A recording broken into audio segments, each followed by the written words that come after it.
मोहम्मद उस्मान साहब, एक बात मैं जानना चाहता हूं, आपने जो शुरुआत में कहा, मैं उस तथ्य से बिल्कुल सहमत हूं। इस देश में कोई मंदिर का निर्माण कर सकता है, मस्जिद का निर्माण कर सकता है, लेकिन आप तो ये मानेंगे ना कि एक देश की शांति के लिए, वहां पर एक अच्छा माहौल बने रहे, आज मुस्लिमों को ज्यादा जरूरत किस बात की है? अपनी आर्थिक स्थिति को सुधारने की।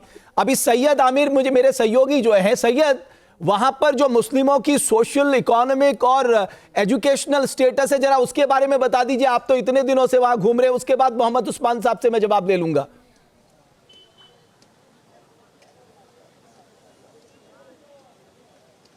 हाँ बिल्कुल, ये लगातार सवाल उठते रहे हैं, चाहे वो बिहार हो, चाहे वो पश्चिम बंगाल हो। पश्चिम बंगाल में अगर मुस्लिम समुदाय की स्थिति देखें, यहाँ पर वर्क कल्चर देखें, तो बहुत ज़्यादा इम्प्रूवमेंट नहीं देखने को मिलता है। पिछले 20 साल के अगर आंकड़े आप देखें, तो जो शिक्षा का स्तर है उसमें भी बहुत ज़्यादा फ़र्क नहीं आया है, और रोज़गार का स्तर देखें उसमें भी बहुत ज़्यादा फ़र्क नहीं आया है, और जो पारिवारिक एक तरह से पर कैपिटा और उनके घर की जो इनकम मानी जाती है उसमें भी इम्प्रूवमेंट नहीं आया है। तो अगर हम इस पे सोशियो इकोनॉमिक एक्टिविटीज़ पर देखें तो बहुत ज़्यादा फ़र्क नहीं। हालांकि ये सिर्फ मुस्लिम में नहीं बल्कि और धर्मों में भी है।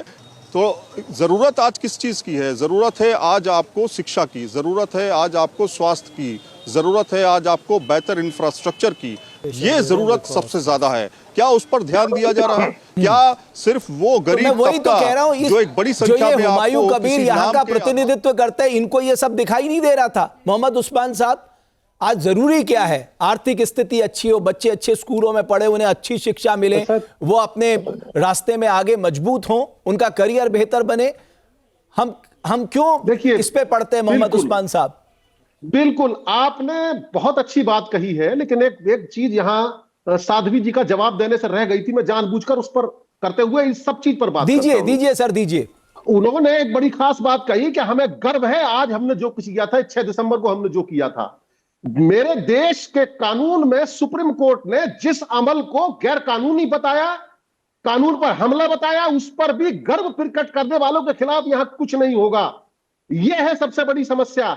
और आज की तारीख में यकीनन केवल इस बात पर गौर न दिया जाए कि मुसलमानों की हालत क्यों खराब है। मेरा कहना है भारतीयों की हालत क्यों खराब है, और भारतीयों में यह हिस्सा मानकर क्या उन्हीं भारतीयों में मुसलमान भी है, उनकी हालत क्यों खराब है, इस पर यकीनन चर्चा होनी चाहिए। आज हमारे देश की हालत, जो हमारा रुपया 90 के पार चला गया है, 90 रुपए से ज्यादा का हो गया है, बिल्कुल इस पर चर्चा होनी चाहिए। हमारी हालत किसी भी उस इंडेक्स में, चाहे गरीबी का इंडेक्स हो, दूसरा इंडेक्स हो, बेरोजगारी का मामला हो, वो तमाम चीजें यकीनन हमारे देश को। मोहम्मद उस्मान साहब, आपने बिल्कुल सही कहा, आपने बिल्कुल सही कहा कि देश में इन मुद्दों पर चर्चा होनी चाहिए, चाहे वो रुपया डॉलर के मुकाबले कितना तेजी से गिर रहा है, गरीबी की स्थिति क्या है। मोहम्मद उस्मान साहब, मुद्दे हैं, आप तो इस्लामिक स्कॉलर हैं। मोहम्मद उस्मान साहब, आप तो इस्लामिक स्कॉलर हैं। मैं आ रहा हूं साध्वी प्राची जी, मैं सिर्फ इतना जानना चाहता हूं, आपको अच्छा जीवन मिल गया तो बाकियों को भी तो अच्छा जीवन प्राप्त करने की आजादी होनी चाहिए साहब। अगर आप क्यों नहीं कहते, हुमायूं कबीर जैसे लोग क्यों नहीं आपके एजुकेशन को बेहतर करने की बात करते हैं, वहां अच्छे स्वरोजगार और रोजगार की अपॉर्चुनिटीज पैदा करने की बात नहीं करते, वो सिर्फ क्यों मंदिर, ये मस्जिद की बात करते हैं? तो इसका मतलब आप ठग रहे हैं ना अपने समुदाय को, और आप भी उनका साथ दे रहे हैं एक तरह से। आप हिम्मत जुटा के कह देते तो मुझे अच्छा लगता। आप ठीक कह रहे हैं, इन मुद्दों पे बात होनी चाहिए। मैंने सबसे पहले शुरुआत की, पूरा डिबेट उनके खिलाफ मोड़ दी मैंने, उनके इस अमल को अपने इस्लाम के नजरिए से बता दिया। इस्लाम तो इखलास की बात करता है, अगर उसमें दिखावा है तो उन्होंने क्यों ऐलान किया? उन्हें तो ऐलान ही नहीं करना चाहिए था, और उनके इस ऐलान से जो तनाव पैदा हुआ है, उन्होंने मुसलमानों का भला नहीं किया है।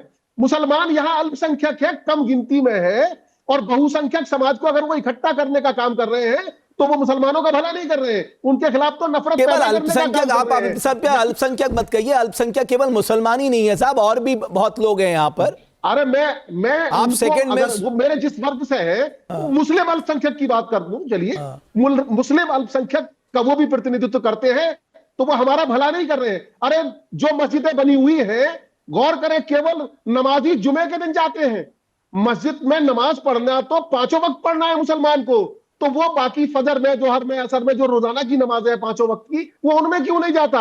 सिर्फ जुमे में क्यों दिखाई देता है? मैं हैरान हूं मोहम्मद उस्मान साहब, आप लोग कैसे यकीनन उन्हें अपनी उस तालीम पर, जिसका सबसे पहला हुक्म कुरान में दिया गया कि आप पढ़िए, अल्लाह के नाम से पढ़िए जो आपको बनाने वाला है, तो उसमें भी अगर हम पीछे हैं, उसकी चर्चा हमें डिबेटों के जरिए ऐलान करके कहनी पड़ रही है।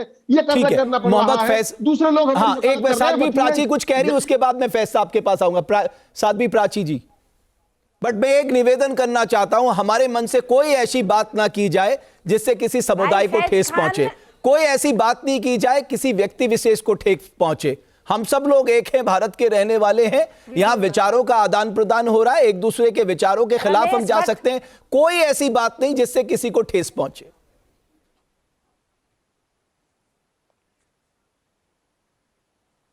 भाई रमेश भट्ट जी और फैज खान जी, मुझे जरा जवाब देना, सबसे ज्यादा मस्जिदें कहाँ है? भारत में है। बताइए, भारत में, हिंदुस्तान में है कि नहीं है सबसे ज्यादा मस्जिदें? 100%। और सबसे ज्यादा मदरसे हिंदुस्तान में है, पूरी दुनिया और में। जब फैज खान भाई, जब ये देश आजाद हुआ था 47 में, तो कितने प्रतिशत मुस्लिम थे? केवल 6% थे ना? बिल्कुल। और आज कितने प्रतिशत? 30% हो गए। तो अगर आपका अभी भी शोषण हो रहा है, अगर अभी भी शोषण हो रहा है, उस्मान जो बोल रहे हैं, मौलाना उस्मान जो बोल रहे हैं, प्रतिशत तो बढ़ा है। आंकड़े कहां से आ गए? 6% नहीं थे, लेकिन आज तो बढ़े हैं ना। आज तो फिर 30% का आंकड़ा कहां से आ गया? अरे ये बिल्कुल अनर्गल है। अरे साहब, पश्चिम बंगाल में तो है ना 27-28%। कई स्टेट्स में हो गए हैं। अरे लोगों को गुमराह न करो टीवी चैनल पे बैठ करके, मौलाना। वो कौन सा आंकड़ा है? कौन सी सेंसस है? अरे उनके कहने का भाव यही है कि परसेंटेज बढ़ा है हजरत, मुसलमानों का घटे नहीं है भारत में मुसलमान, परसेंटेज बढ़ा है। ये कैसे कह रही है 6% का 30% कर दिया इन्होंने? आजादी के समय जो परसेंट था वो बढ़ा है ना। अपना स्टेटमेंट वापस लाइए 6% का 30% करने का। भावना को समझिए, पाकिस्तान में हिंदुओं का परसेंटेज लगभग खत्म हो गया, भारत में मुसलमानों का परसेंटेज बढ़ा है।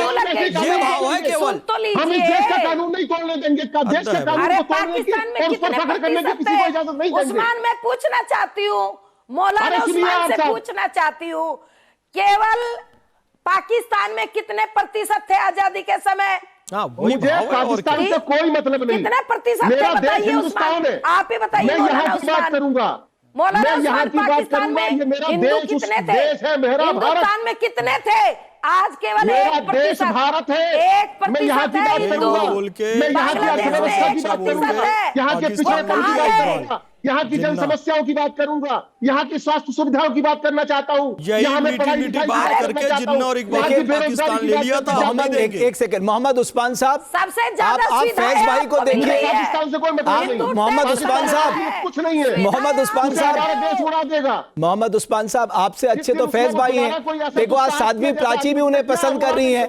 आप भी थोड़ा अच्छा बोलते थे, साध्वी प्राची आज आपको भी कह रही होती। तुम ले रहे हो मेडिकल सुविधा सबसे ज्यादा। एक मिनट, मैं अपने देश का मेडिकल सुविधा सबसे ज्यादा तुमको मिली है। शिक्षा सुविधा, शिक्षा में किताबें, पुस्तकें सरकार दे रही है, और कपड़े दे रही है, और सबसे ज्यादा क्या नाम, राशन आपको दे रही, मकान दे रही, और क्या चाहिए? टैक्स हिंदू भर रहा है। नहीं, वो ठीक है। 40 बच्चे उस्मान तुम कर रहे हो। उत्तर प्रदेश में 27,000 स्कूल बंद कर दिए और 27,000 शराब के ठेके खोल दिए। 40 बच्चे पैदा करोगे और सरकार को कहोगे कि सरकार सुविधा नहीं दे रही है। अब अगर जैसा आपका ये है ना, ये आपने कह दिया 40 बच्चे पैदा करोगे, इसका जवाब अगर आपको दे दिया जाए तो आप ही की मिर्ची लगेगी, जैसा आपने शब्द पर इस्तेमाल नहीं, इस तरह की बातें नहीं होनी चाहिए। ये गलत, ये इस तरह की भाषा नहीं, बिल्कुल नहीं। इस तरह, मैंने कहा ना, इस तरह के मंच पे इस तरह की कोई भाषा की वो नहीं है।